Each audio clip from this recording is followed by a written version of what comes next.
What's going on, everyone? Welcome back to Real Reds Talk, an authentic football fan channel made in Manchester. Kobbie Mainoo has told Manchester United that he wants to leave the club on loan. Wants to leave the club on loan, and that's the most important part. Initially, when David Ornstein dropped that bombshell, which we'll read the details on in a moment, you saw leave, you thought, oh God, no, not after, we can't have Grimsby beat us, and then Kobbie Mainoo say that he wants to leave the club. That's just utter, that's layers of pain that people don't understand. But even still, quite significant given the whole situation with the manager at the minute, given the way the whole club is at the minute. To be honest with you, it feels like we're back in a rut and we're back in a mess again. And the first thing I thought straight away off the bat, as soon as I saw this news, was when it rains, it pours, and we tweeted it out on our account. Honestly, when it rains, it pours at this club. And news seems to come in clusters as well for whatever reason. It just seems to happen. Something, Garnacho happens as soon as we're live doing a preview for the Burnley game.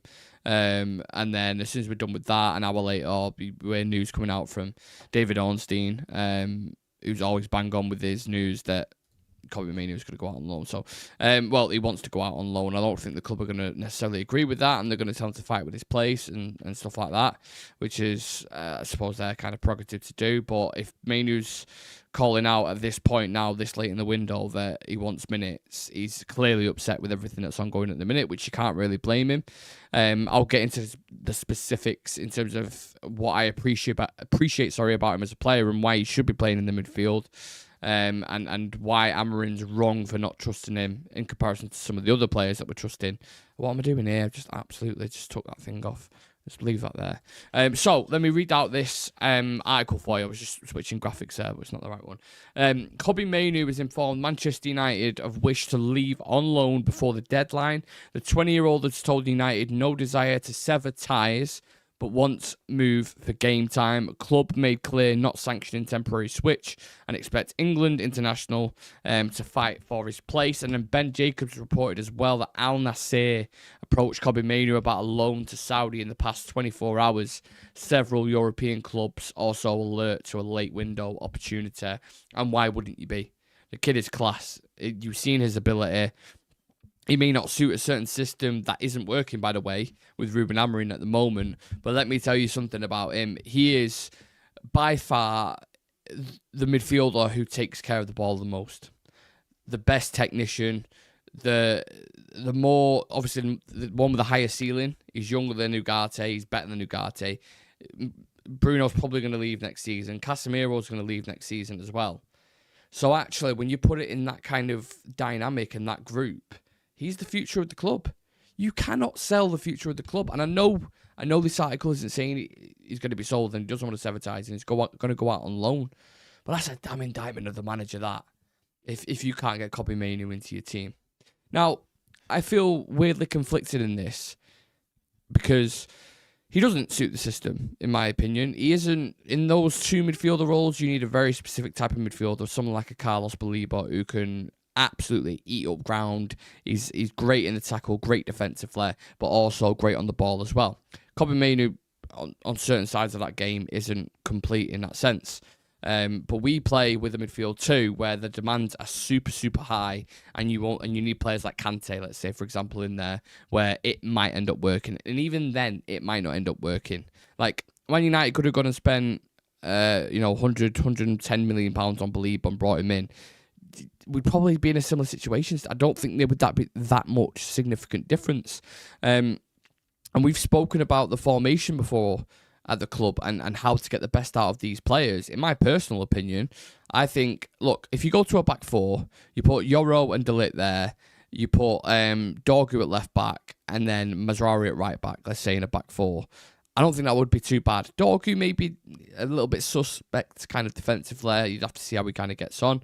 But there's certainly a promising player in there. And then you pack the midfield out. You put Bruno Fernandes as the spearhead of it. You put Kobbie Mainoo as kind of the left-sided 8 if you want to do that. And then you bring in a midfielder as the more kind of defensive one who's going to cover the ground, which usually would be in Ugarte or Casemiro, but one's not good enough and one's over the hill. And then free front three, you can still do Brian and Boomer on the right. You put Benjamin Sesko up top. And then if you want to stick Cunha on the left, that's absolutely fine. If you want to play Cunha as a 9 sometimes, do that as well. I just don't get why you can't fit players like Kobbie Mainoo into your team. It's horrendous, to be honest with you. This is a Stockport lad, a Carrington graduate, started in the Euros final, FA Cup winner, and scored in the FA Cup as well, the crucial goal. How can you not get this kid into your team? With Garnacho, it's a slightly different situation because the way he acted at the club, like a spoilt brat, that severed ties with the fans as it was anyway, especially me. The stuff that came out after the final, all the stuff that he put on social media, the stuff like, I'm going to stay here for 6 months, and like, it was just like really disrespectful.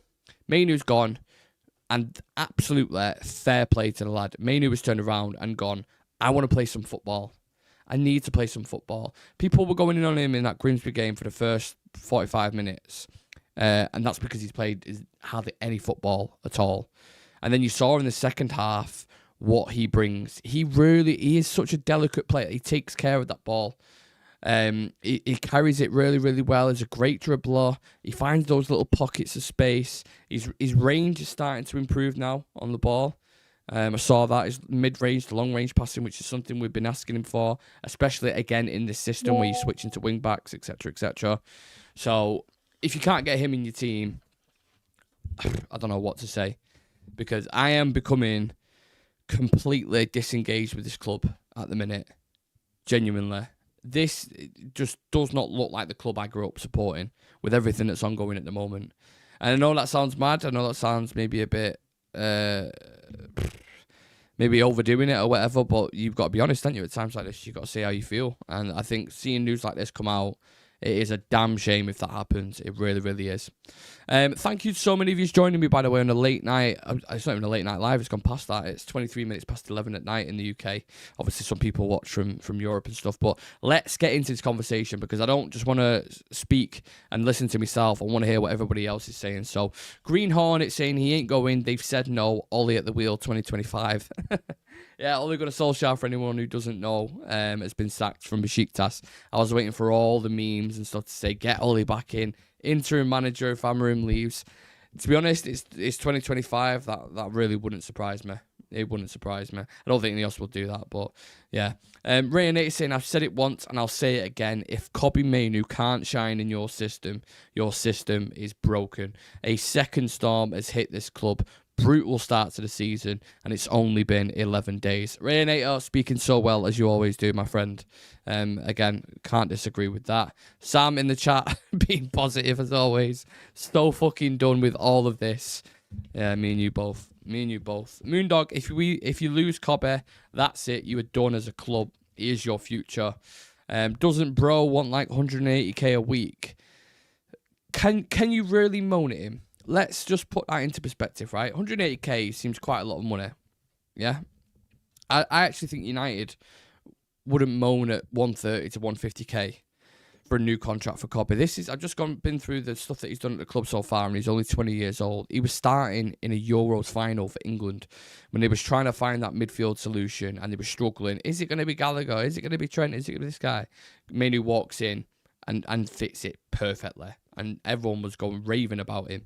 The run that he had up with Ten Hag, even though obviously Ten Hag's football at times was absolutely diabolical, some of the goals that he scored against Liverpool and Wolves, scored as a Manchester lad, as a Stockport lad, against Man City in the final to win a cup for us. Like, these things, casual players don't earn these kind of accolades. Do you know what I'm saying? Like, it just doesn't happen. So there is a special potential there with someone like Kobbie Mainoo. Really, really is.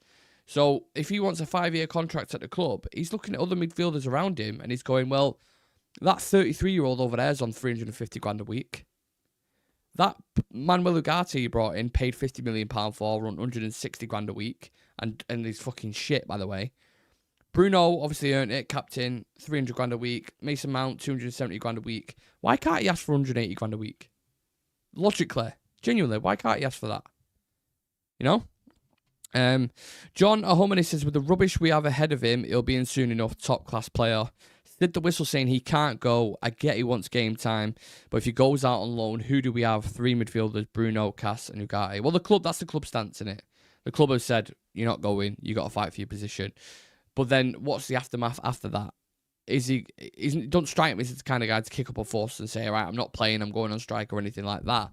But then we've got to pull ourselves together for this season anyway. And if you've got players like, I want to play some football, and you're making him stay and not playing him, and you're constantly losing games, the ripple effects that has will be disheartening, truly. So, yeah. Why are we getting rid of all our young players for bargain deals? Terrible business. Well, we all remember that picture of Garnacho, Højlund, and Mainoo sat on the side. Rasmus Højlund is just about to go, by the way. Very close to going. That'll be done shortly. Garnacho got announced today, which we went live for. Don't know if people caught that. And then Mainoo goes out and look. That's the players you're looking at as that's the future of the club, or they're going to be a big part of it. This is how quick football can change. All 3 of them might be gone in a year's time. That's how quick it can change. And it all depends on the manager you're bringing in, the type of football that you're playing, the results that you're getting on the pitch, financially, wherever you're at. Because we spent, so far, 200 million quid, roughly, give or take, with Sesko and Bumo and Cunha on our attack. And then you're looking at the goalkeeper and you're thinking, lads, can we have a bit of money over here, please? With these shit goalkeepers. You're spending fucking 60, 70 million quid on Mbumo and Cunha, who are phenomenal players, by the way, and really good business. You're spending that kind of money. Like, could Ahmad have not played there for a season? Could Bruno have not played there for a season? And you bring in a premium goalkeeper and a premium midfielder? Like, what's the logic? Where's the thinking in this? Doesn't make sense to me, really. You go get someone like a Belieber, and maybe you could play Belieber and Mainoo together. Play Bruno higher up. You've still signed Mbumo, Cunha or whatever. Play one of them in the other 10s and play Šeško up top. And you'll have a much more well-rounded, balanced team. But for some bizarre reason, logic doesn't seem to float about United at the minute. It seems to be just chaos and people running with ideas. If he gets game time, maybe help long-term, maybe. Amarin's decreased so many players' value with this system. Let me ask you a question, right? Because we've had a couple of messages on social media basically going at me. So I put the clip out. I went on BBC Northwest tonight talking about United and Amarin and how I'm struggling to believe in what he's doing at the minute, because we get sold this PR package every year that this is better, the recruitment's better, we've got rid of these players, everything's going to be fine and sunshine. And within the first few weeks of the season, literally every time it happened last year, the mood gets killed rapid. We get into a season, everyone's talking about the manager. Oh, we can't sack him because of the players. Well, the players need to step up. We need to get rid of these guys and blah, blah, blah. It's the same back and forth conversations every single fucking year. Literally every single year we're talking about it. The manager has the worst win percentage rate out of every single manager that's been at this club. And that's including Ralph Rangnick as the interim, by the way. 35%. He's won about 10 games or something ridiculous at the club. Spin that situation. Let's say we got Gareth Southgate over the summer and he came in and he had that record.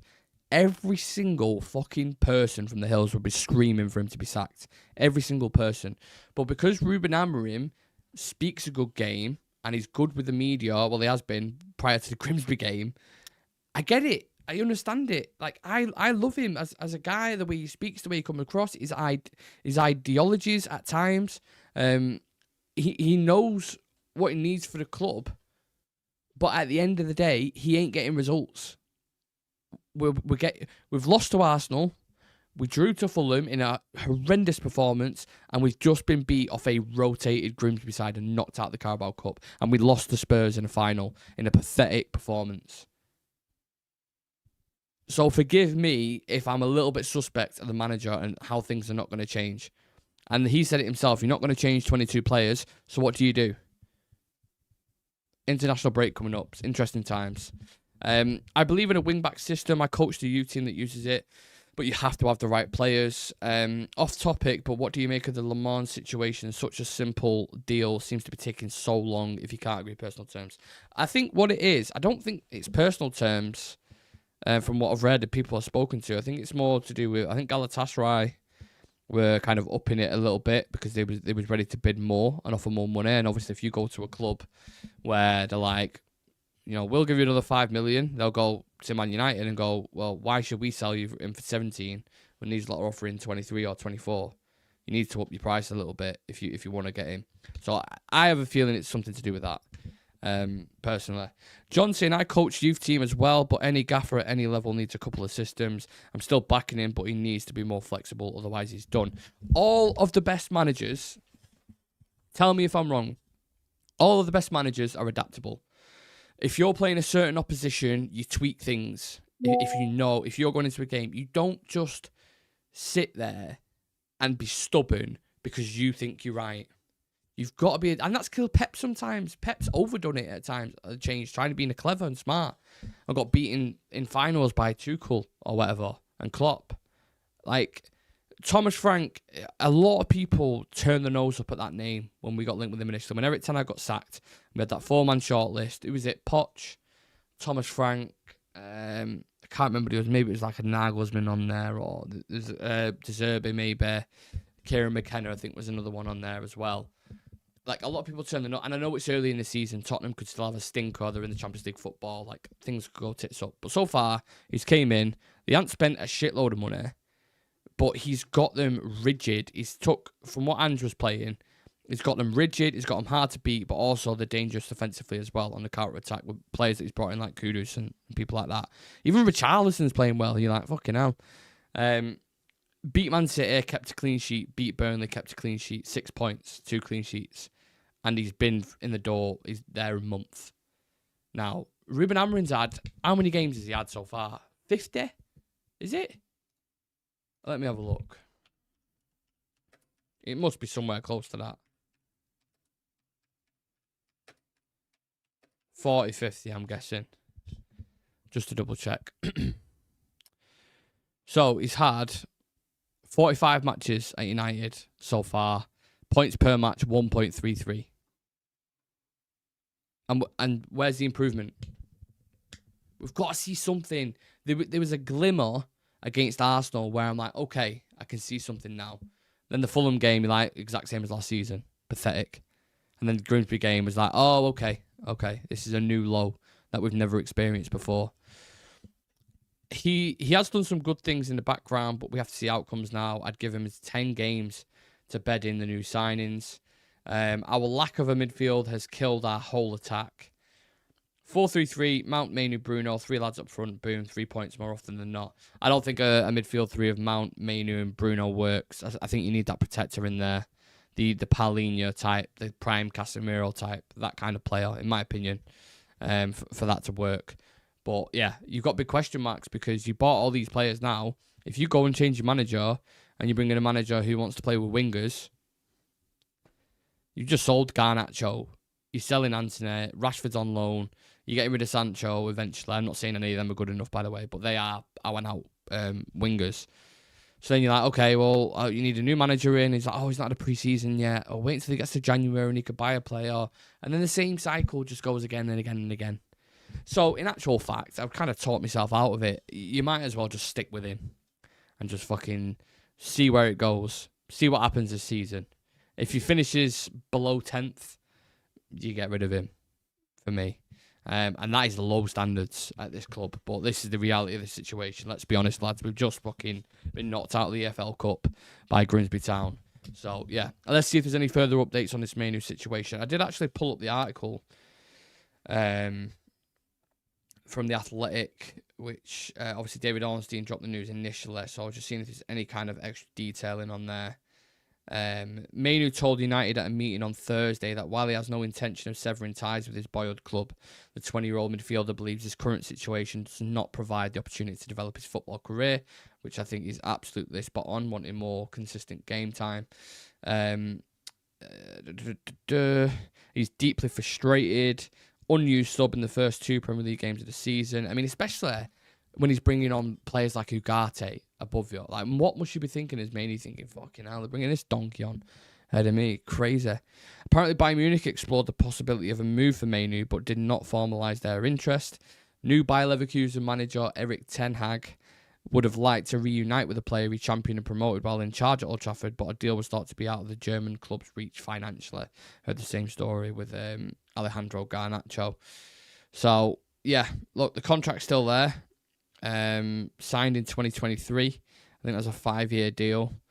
So, yeah, we've got a bit of a standoff here at the minute. I'm not sure what's going to go on. I don't think they're going to let him go.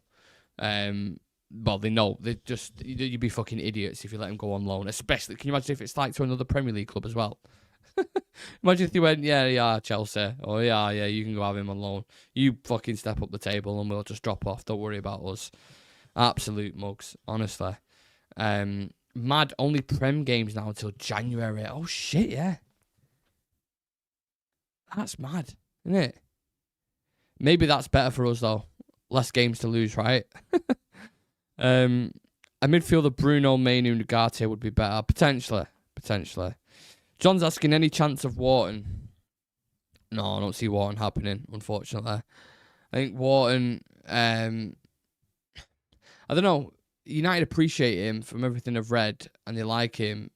But Crystal Palace, especially this late in the window, if you're taking Wharton off him, you're going to have to pay a premium price. And I don't think United are going to be willing to pay that amount. They're willing to pay it for Belieber because I think Belieber's more needed than Wharton right now. Although I think both of them in the midfield would be amazing. I love Adam Wharton as a player. I think he's really good. But yeah, I just think the likelihood of that happening, just don't think it's realistic at all. If you lovely ladies and gentlemen could leave a like on the video for us, that'd be absolutely amazing. Let's check how many subscribers we're currently on. We've got big things coming on this channel, by the way. 25,625. Big things. I'm talking, can I really say it? Do we say it? Yeah, potential sponsorships coming on board, potential websites being built, which I still need to speak to some people about, merch dropping very, very soon, working with other kind of channels and like radios like I touched on before. So yeah, the channel's growing quicker and quicker by the day. The socials are growing really, really quick. So yeah, exciting times. That's as much as I can say on that situation, but yeah, really looking forward to it. Right, let's have a look. Just before I head off, I just don't want to miss anything, any kind of detail. Because predominantly we're going to get more info on this when we wake up in the morning, so we can always do a show on it. It's not a problem. I think it's interesting that Saudi have come in for him. I want to say, Mainoo doesn't strike me as the type of player who's going to go to Saudi Arabia. If he's going to go anywhere for game time, I'd imagine it's probably going to be Europe. I think he'd be a perfect fit for someone like a Barcelona. I could really, really see Mainoo in a Barca team, and I think he would flourish really well. But yeah, they've got obviously their own young talents in Pedri and players like that. So interesting times, people. Like I said at the start of the video, just to kind of come full circle, red glasses as merch. I don't know where my red glasses are, to be honest. Not there. Yeah, I don't know where they are. I keep forgetting them every video, and it's become like a thing. Yeah, I don't know. If people want red glasses as merch, they can have red glasses as merch. Not a problem at all. Yeah, if you would like to become a member as well, because the members are going to get initial kind of discount and premium when we actually do drop the merch. So, yeah, just supports the channel. It's literally a couple of quid a month. We drop the odd members video when we can.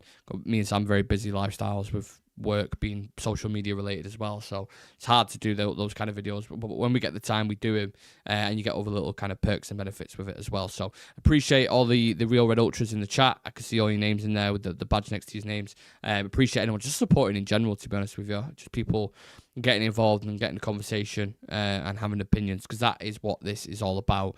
And right now Man United are in a shithole, so everyone needs each other as a bit of a community. So really, really appreciate everyone tuning in, especially it's 20 to 12.